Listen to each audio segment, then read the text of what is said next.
Լեզվակռիվ, ռետորական հարցեր, պատմական հիշատակումներ։ Երկրի օրենսդիր մարմնի ամբիոնում հիշեցին Դաշնակցության անցյալը ՔՊ-ի ներկան ու տեղի ունեցավ պատմական մեղքերի ամենաթեժ բախումը։ Ազգային ժողովում քննարկվում էր ՀՌՀ անդամ Հակոբ Հակոբյանի լիազորությունների դադարեցման նախագիծը Հայաստան խմբակցության առաջարկով։ Թեժ հակադրություններ տեղի ունեցան թե ընդդիմադիր, թե իշխող խմբակցությունների միջև։ Առերևույթ կարող է թվալ, թե Հակոբ Մովսեսն ու Տիգրան Հակոբյանը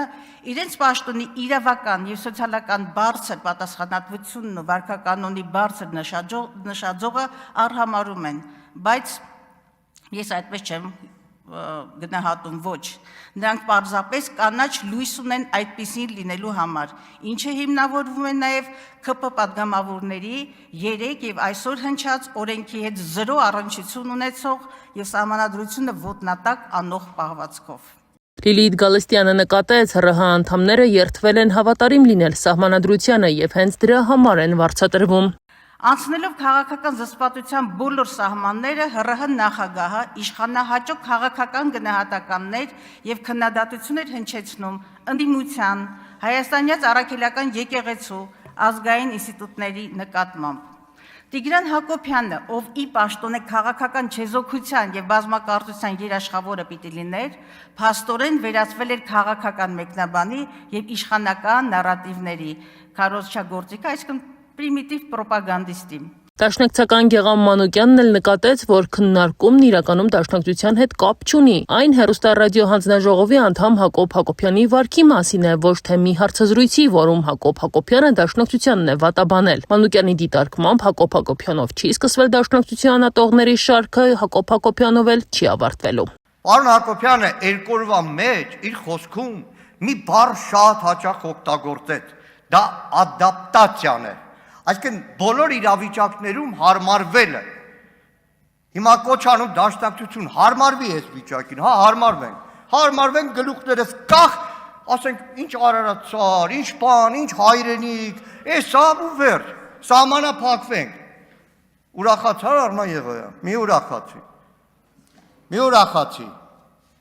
Ես քեզ հիշում եմ 20 թվականին Երկիր մեդիա հեռուստաընկերության այն մարտաշունչ վիճակը ու այսօրվա վիճակը։ Մանուկյանից հետո խոսափողը հասավ ազգային ժողովի փոխնախագահ Ռուբեն Ռուբինյանին։ Նրա խոսքով Դաշնակցության իշխանության օրոք Հայաստանը կորցրել է իր անկախությունը։ Խնդիրն այն է, որ դուք սկսել եք մահկամ ազատությունից, ավարտել եք 004 շրջաբերականով։ Խնդիրն այն է, որ մի կուսակցություն, որը ասում են, որի անվանումը նույնական է եղել անկախականության հետ, հասել է մի կետի, երբ որ 1988 թվականին, երբ որ շարժում էր անկախական շարժում էր ծնվում եւ մոլեգնում բարի լավ իմաստով Հայաստանում, ձեր կուսակցությունը դեմ է արտահայտվել անկախությանը, հասկանում եք, մահկամ ազատություն գոռացող կուսակցությունը, որպես պաշտոնական իր լոզունգ ունեցող կուսակցությունը դեմ է արտահայտվել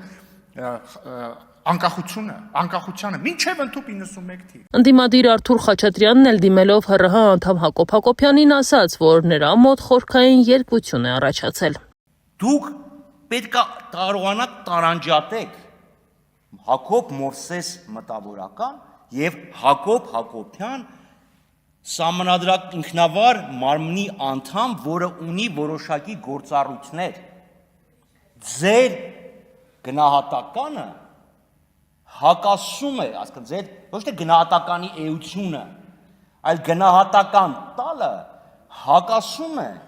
մարմնի անդամ լինելու իրավունքների եւ պարտականությունների